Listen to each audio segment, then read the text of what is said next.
And then, I remember when you said, I'm ready to pump, diba? Then we discuss, I check your funnel, you call to buy the accessories, and then funny, may advice sa'yo, remember that video, nagkaroon ka ng mood, right? Yep. Okay, and also, ito, you can share lang naman, if works with the moms, if they want to try it, I heard from you na, hand to mouth. Diba, when you pump, eto na yung next feeding. And then I remember na when you're telling or asking your yaya, diba, na, okay, get the pump or express milk to the ref, from the refrigerator. Diba, meron kasing personal ref ka. And then, from the refrigerator, goes to the mouth of Gabby. Sabi ko, okay. Di ba yung ganun? Because some doctors or some moms, some yaya, or most of them are telling you need to warm the milk before ganyan. Ang daming proseso. Wala ko naman parati kasi ang principle ko is basic lang. What if wala kuryente? What if wala kang warmer? What if? That's why. So, di ba? That's why need to drink and you have the express milk, right? So, eto na yon, especially in this time of uncertainties, di ba? Everything else, you change, you adjust, so why not? Especially kung walang electricity, right? In the world. So, yan. This is a good, so sinishare ko yan from time to the moms. I mean, my principle being a breastfeeding coach is to give informed choices. Diba? Exactly. Hindi ka nakabox. Okay. I don't dictate you. I don't interfere whatever. Just lay down the cards and then you pick. You try. And then you choose, right? So that, and then that way also, you feel like, okay, if things aren't going according to plan, because I have no electricity, my generator, whatever, I know not to panic. That's why. Because there's another option naman, diba? So, yeah. Tap water, pwede rin. Pero wala na, sa'yo wala na. From the refrigerator. Feed. Oh, yeah. Diba? I was a panicky mom, remember? I am the worst. I really, truly, my weakness as a mother is newborn. Because I cannot communicate with them, and I get scared when they cry. But for someone else, if you're, this doesn't bother you, fine, take all the time and warm and do your little, mindful ritual. I think that's beautiful.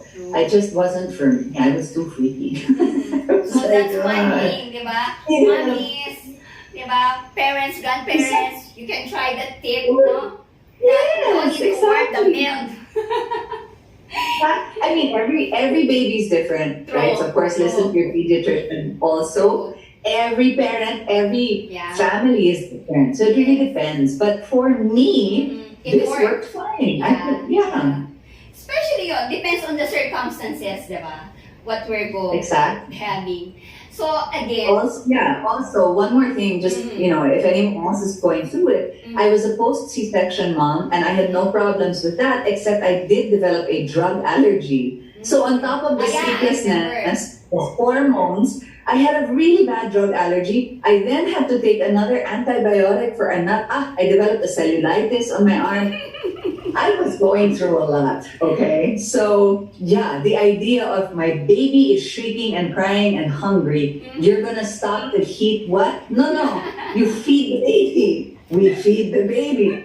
I just did, my bandwidth was already full, so, but depends on the person.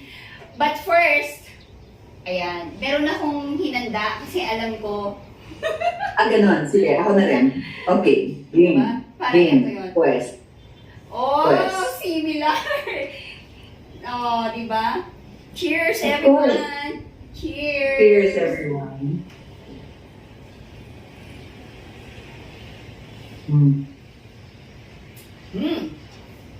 What's your mixture? This is a pineapple margarita. See? I don't mess around. With fresh mint sprig that I got from the garden. So I take my cocktail seriously. Diba? Famous siya. So ayan, isang mo yan sa akin, Lau. Dami kong natutunan sa'yo.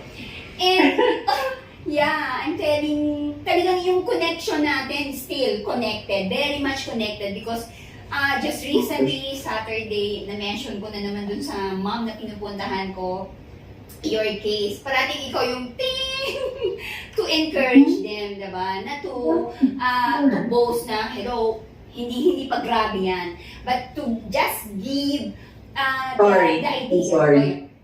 Hi, Gavin! Well, this is the baby. Yeah, the handsome. Okay, hi. Go say hi to Zenny.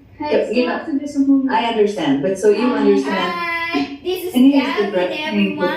the reason that I actually managed to breastfeed you and not Thank you. you. You're welcome and you're so handsome, tall. Diba? He is 11. Okay. He is 11. He's turning 11 in when? 2 days. 2 days. Wow! Happy birthday! So he's gonna see the guy. I'm sitting for over an hour. Okay. Bye, honey. Bye! Love you. Bye. I'm so sorry. Ay, She planned that. Ganun talaga, di ba? No, you can't have hot. Yeah, you can do your laps. Birthday. Oh, honey. It's her it's his birthday. You have a mega cake coming tomorrow. I mean, a little balance, baby. Jeez. Anyway, so yeah, sorry about that. It's okay. At least I saw him, Diba? That's And true. I got to greet him. Advance. That's right. Okay. So yes, yun, we're still really connected because I can see that the moms, yung mata nila when I shared your breastfeeding journeys with me, and then I mean, with your first baby, talagang yun sabi niya, okay, I will try. Diba? So yun, so ang sinasabi ko naman, personally, I'm being amazed of how you do it. Diba? I witnessed it. No, may thread emails pa tayo with 1P, remember? We have a plan. So, your first time, ikaw parang yun, record holder ka doon. Na may, what's our plan? Diba? Oh, yeah. We need to do this for 4 weeks only. And then, surprisingly, you did it for 5 months. Am I know. It was way back. You know, at that point, I was just honestly, my main goal with you was I just don't want to have the surgery again. Mhm.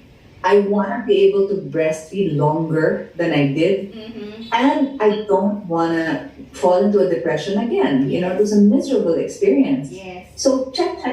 Weight check, super check, right? I was like, because with my first, it was, I don't know, barely a month really of breastfeeding, and then couldn't even pump after because it was cut na. Yes. So, Gavin, you're right. We were aiming for like 4 weeks. 4 Okay, weeks. we'll aim for it. Freaking 5.5 months later, and just all of this milk and this great system going and all of that. Yeah. It was such a miracle. It was really, really wonderful. Very true. But before you end that journeys, no, your second breastfeeding journeys, doing exclusively pumping for more than 5 months, for more than your goal, diba? Yep. So we have a plan. Ano, doon ako na-excite na every time, okay? Grabe ka, you were so, no, we're gonna get to this level. And I was like, okay. And then every 40 minutes you set your alarm. What? I'm breastfeeding naman. Why do I have to? We're gonna make it longer. Yeah. We're gonna make it longer. I'm like, fine. So I really stuck to that schedule, man. I really did.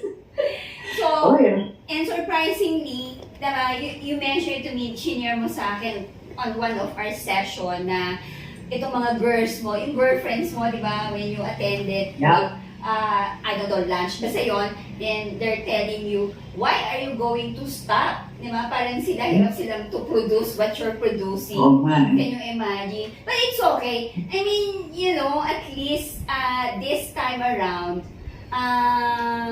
you experience something good, di ba? It was 600 times my goal. I mean, please. You know what I mean? And I gave my child so much more than I thought I could.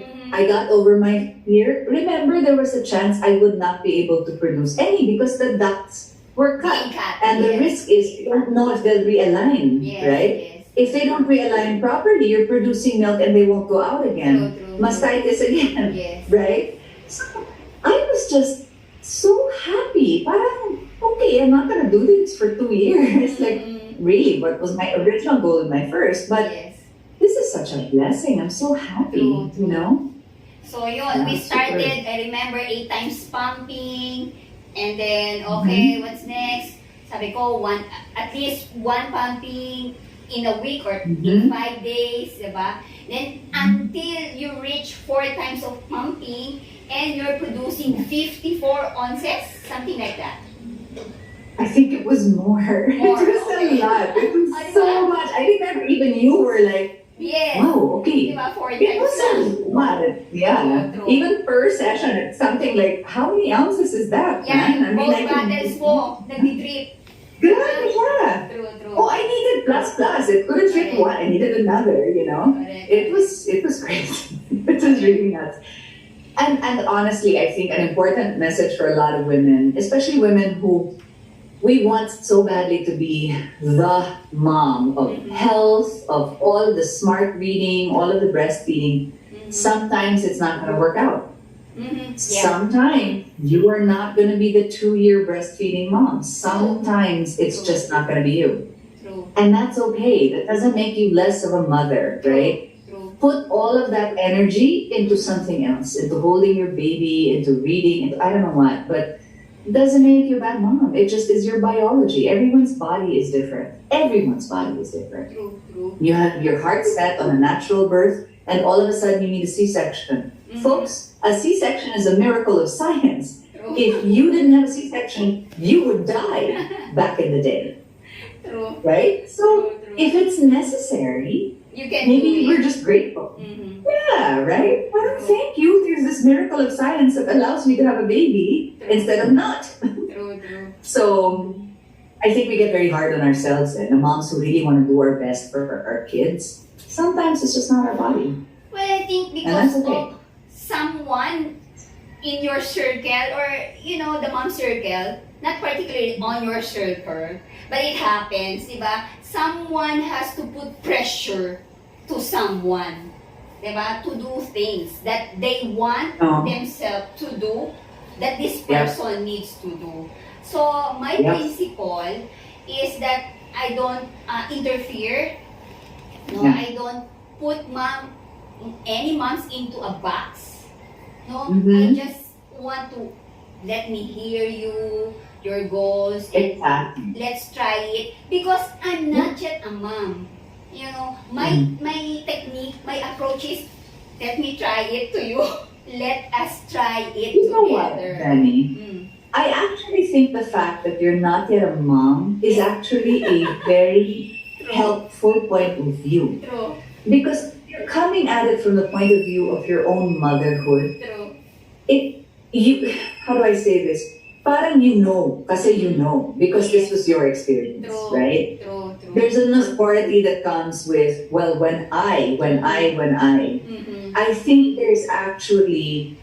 your specific uniqueness is that you visit every mother and she is an entirely new person. True. You know what I mean? Yes. You're not bringing all of this baggage of, kasi when I did it, because ganon. Yes. No, I'm looking at you Mm-hmm. as an individual and bringing to you experience from other moms. Yes.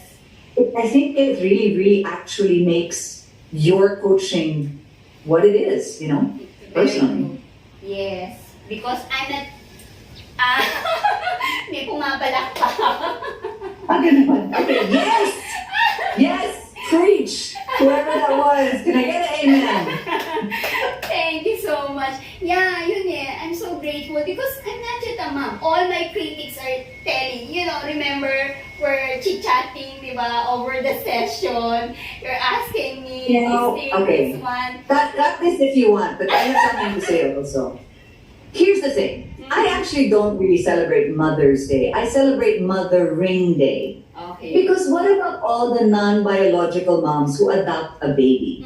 They are mothers. Yeah. What about all the moms who are mothers to fur babies and adopt and rescue pets? It's Oh my gosh, some of those moms, I look at them and I'm like, okay, wow, but I mean, I do not match that level. Like, what about all the aunties Mm-hmm. who are there when the mom cannot be there or whatever? What about the lola? I mean, there are so many. To me, Mother's Day has to be about the act of mothering. When you take care of breastfeeding mothers, you're mothering those mothers. That's right. That is a verb. Yeah. Mother is a verb. It's not a noun. Oh. And it is never just one thing. Yeah. Just biological, just natural, Yes. just people. Sorry. There. You know Yes. sabi ko. Yes. And with that, I'm a mother to mothers and babies Oh, and yeah. to my mom. Absolutely. Yes, ma'am. And You my- mother breastfeeding mothers. Own that. Yes. Own that. Okay. So this is the day. I'm talking to Laura. Thank you, Lord. Oh. With that, let me drink With again. that. Game. Yeah. Itabaho pa ako after. Yes, Kaya yan. okay. Kaya mo yan. And here's the thing, Lau. Okay? You're a CEO. So, eto pa yun, no? You really had an impact in me, personally. Ayan, naiiyak na naman ako. Can you remember, imagine mo, CEO to, di ba? But, New Yorker, I remember, di ba, sinabi mo, you stayed in New York, di ba? And the language, yung gano'n, pero walang angst. I mean, how you treated me, di ba? Yun yung nakapag-boast sa akin. Giving me something na, Oh, so happy. yeah, inspiration na, despite na yung mga kritiko ko, there's a Laura Verallo de Bertotto. Diba? The CEO who really welcome me, trust me along the way. Your second breastfeeding, diba? You saved me, Zen. I mean, there's no, right? Like, saan ba yung PhD ng breastfeeding coach? And Chong, all of this, I mean, really and truly, I got to experience both ends of the spectrum. Someone who just was into an agenda and pushing an agenda, and that person almost ruined me. Yes, it's my choice, right, to follow, to not, whatever. But in the middle of that hormonal state, you're feeling so bad na nga, walang tulog, you're having a hard time breastfeeding.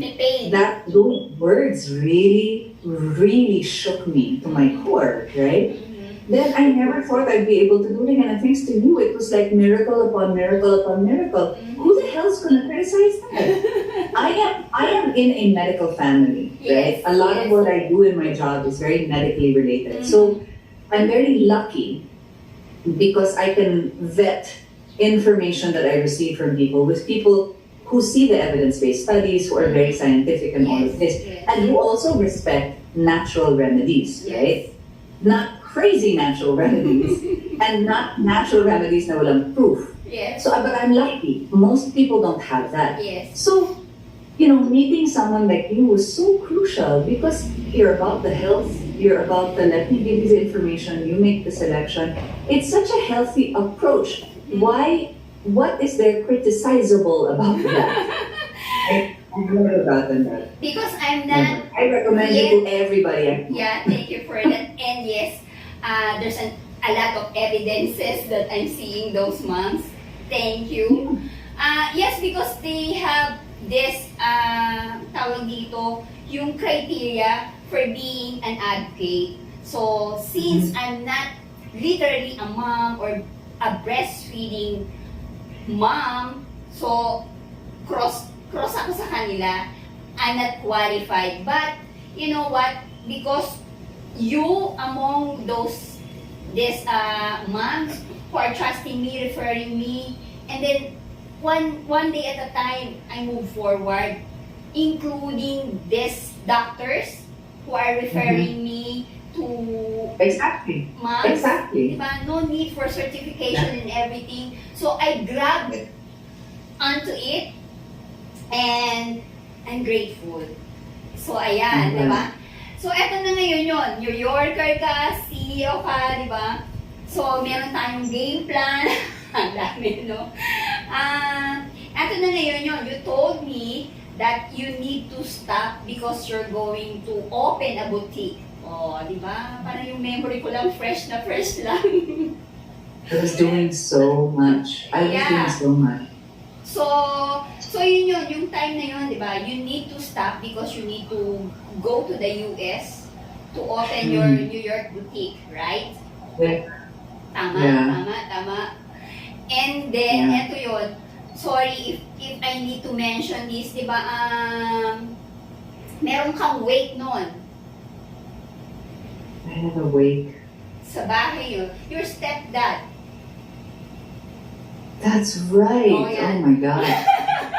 Di ba? Nire-refresh ko yung...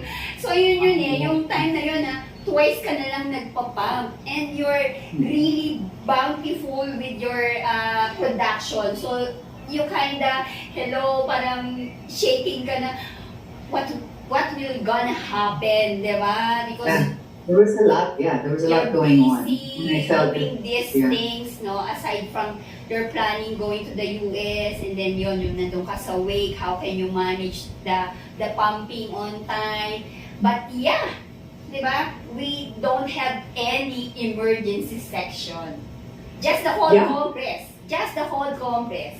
You know, Zanny, I don't even know if you remember, but I was really afraid of weaning. Oh, really? Because weaning is the same thing. You're still parang producing. something. Yes. And then you would have to calm it down and instruct me and ice and all of this. Yes. So part of my fear was, okay, I have to do all of these things. There are more responsibilities I need to True. deal with. No rush, no All shortcut. of it. So I was like, okay, we need to, and then you were like, no, you can't do it overnight. And I was like, Yes. what? Yeah. So Mamimili ka lang that kung was ano another pinipilit mo thing, yeah. Di ba? So, Yeah. parang, okay, ako rin, ano ba yung i-advise ko kay Laura? Baka kasi, eto na yung last, tapos dito mo kami magkamali, di Exactly. ba? And you're That going was the fear, yeah. through. So, Legit fear.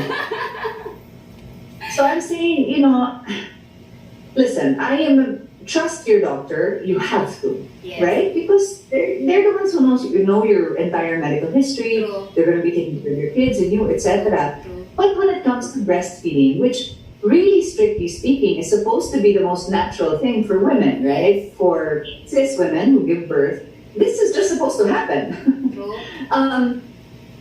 But honestly, I believe whoever can help you through that, if it's your mother, your grandmother, or you, whoever can be there for you as that support, I think is fantastic. The thing is, of course, if you're relying just on your mother or your sister or a good friend, they won't have your experience having worked with so many moms. You know what I mean? That's also what you bring. Yes. So parang it's a nice mix of alaga and patience, and every mom is different, but all of this experience and these great techniques also come to play. So, yun. So, it's because of you, the very reason na discover ko na effective to thumbs up ang Yeah. cold compress, diba? It's a savior. So, yun. But from time to time, medyo yung iba, ano pa sila, anong tawag dito, may apprehension pa sila. But I'm good. No, anong tawag to, no pressure. Just try it. Diba? So, yun na. At your own pace, it's your own journey, right? True. So, again, okay, so congratulations. You died well. Di ba? With honors. Well, we had a very good teacher and coach with me. So, yun. Would you like to give some advice or tips for the new moms? Especially this time of uncertainties, the adjustment. But the good thing, work from home na, di ba? So, no rush. Going to the office, sure. traffic, and everything. So, iba naman yung dynamics, di ba? Pag sa bahay ka, working from home. Yeah. And having toddlers or children, whatever. So, what tips? So much! Grabe. It's a lot. So, okay, a couple of things I'd like to share. I can only speak from my experience and Of sort of the kind course. of mom I Of course. was, right? Of course. So if you're like me, that tends to be pretty harsh on themselves and say things like, "Can you not be so maarte? You're fine," right? Mhm. When you're breastfeeding, this postpartum period, you need to stop that mess. Mhm. However you do it, meditation, sleeping in, asking for more help. However you do it, you need to stop the mess of, why are you complaining? Why are you so tired? You're just at home working. This should be easier. Just be kinder to yourself. Just because it's COVID doesn't mean it's easier for anybody. Mhm. Working at home can actually make you feel more pressure that you should be doing more. Mhm. When you're postpartum, hormones are surging through you. Your brain chemistry is not normal. So be kind to yourself. Everything that you think you should be doing, Mhm. none of that matters now. The only thing that matters is recovering. The only thing that matters is the present time with your baby. That is it. Mhm. To me, that's really the most important thing. We can't keep thinking shoulds anymore. True. It's just too uncertain, and you have too much hormones in your brain. Yeah. Just can't. Okay.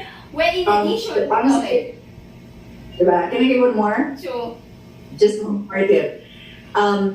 Okay, so on the flip side, I do know a lot of women who are like, "Oh my God, breastfeeding was so easy for me. I loved it. I did it for 13,000 years, you know." If you happen to be like me, where this is not, there's something wrong with you, or that you're awful, or you won't be a good mom, mhm. truly coming from sort of a medical perspective, all of our bodies are unique and different, and sometimes it's just not going to be easy. Mhm. So for me, as soon as I knew it wasn't going to be easy, and frankly, I think if this is your first time, get a breastfeeding coach anyway, just to help you contextualize what you might be going through.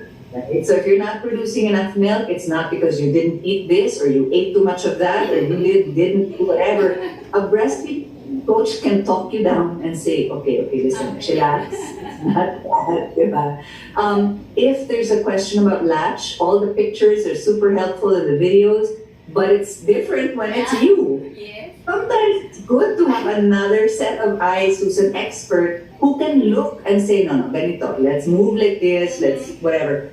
I really cannot endorse the idea of a breastfeeding coach enough. I really think it's such a great choice. If you can make that choice, definitely. Thank you so much. And yeah, yung in addition to that, di ba, life is short.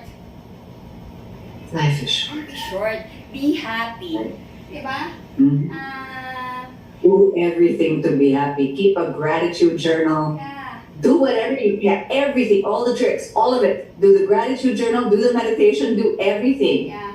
Because we really need to. There's wonderful new studies now that really show what the brain does the most is what becomes its default. So if you keep talking to negative people, that's going to be the default of your brain. True. Period. True. Period. True. So imagine you're already chemical and hormonal and all this stuff. You have to focus on goodness, Yes. gratitude, Yes. surrounding yourself with positivity, you know? Yes. Find ways to be happy, di ba? Grateful, joyful, enjoy little things, di ba? Something, Oh yeah. di ba? So, yun yung mga Absolutely. natututunan ko sa'yo. So, para sa akin yan, you start with the CEO, di ba? Para sa akin, sinishare ko sa mga moms na totoo yun, di ba? You're a president, you're a CEO, and you know exactly what to do, the solutions, di ba? For any situation when your staff calls, treng, eto gawin mo, di ba? And I remember you telling me, but now I'm a mother, I cannot figure it out myself. So yun yung isa kong natutunan, di ba, na sinishare ko sa mga nanay na it doesn't matter who you are, your position is, basta focus ka lang and you are dedicated, you are determined, and you're willing and able to explore, to experience this, di ba? No matter what, basta try lang. So yun yung isa kong natutunan na yes, that's why I'm I'm so grateful and I admire you for that. Diba? Thank you. Talagang may hello o ano, wala. So, the very reason, yun na nga, ulitin ko na naman na eto ako because tinrato mo ako talaga. Remember, eto pa yun, we had a shooting, diba? So, naging advocate ka na. Eto na yun. So, we shoot a video, diba? It's so expensive, I won't mention how much. But nandyan pa lang siya. It's a fortune. Nandyan siya. Coming very soon. So when Let's hope. yeah, when we are doing our meetings, nandun tayo sa table, I mention na hindi wala pa sa ano ko yun na magkakalibro ako. But someone tells me that my grammar is bad, parang ganon, and my pronunciation. Remember, nandun si Cher, parang si Maricar, I think, diba? I don't know kung nandun si Marilyn. Basta yan. And then, the three of you, talagang comforts me na it won't change anything na treating you even though your grammar or even you don't pronounce it right, it doesn't matter. So again, yun. The very reason. You know. Oh, sige, go. Okay, so I read a quote somewhere that said something like, if someone mispronounces something in English or makes a mistake, it means that it's their second language, which means that they're bilingual at least, which means that they're fine. Okay. So mahiya-hiya ka sa sarili mo if you judge a person for trying a new language, right? Okay. I actually find that interesting among Filipinos that we're so hard on anyone trying any new language. And I told my kids this because I want my kids obviously to speak Tagalog. They grow up here, right? Yes. And I want them to speak Spanish because that's their other side of their family, Argentina. True. And I told them, the last thing I want is for you to ever feel shy. I don't care that you sound ridiculous. I don't care that every word has an error. I just don't want you to be ashamed. I want you to try. Just Try, who speak. cares? And when you go to Europe, oh my gosh, everyone speaks like 5 or 10 languages. And when they're all starting, they sound ridiculous. They really, you know what I mean? Ang daming mali-mali. Why are we going to... I don't understand that. I think it's ridiculous. So yeah, I don't... You know that, and everyone in that room was like, huh? I mean... Yeah, so, Yeah. yun pa rin yun. So, now, when I decided to have YouTube channel, no filter, no editing, no script, ato yun, di ba? So, natural lang, flow lang, di ba? We can edit naman. But, I'm very grateful again for having your time, sharing with me and to all our viewers na there's something new about these uncertainties. There's so much more that we can do and share, di ba, with simple ways. So, ayan si Laura. And on that note, let's cheers again. Okay. Alrighty. Cheers, folks. Cheers.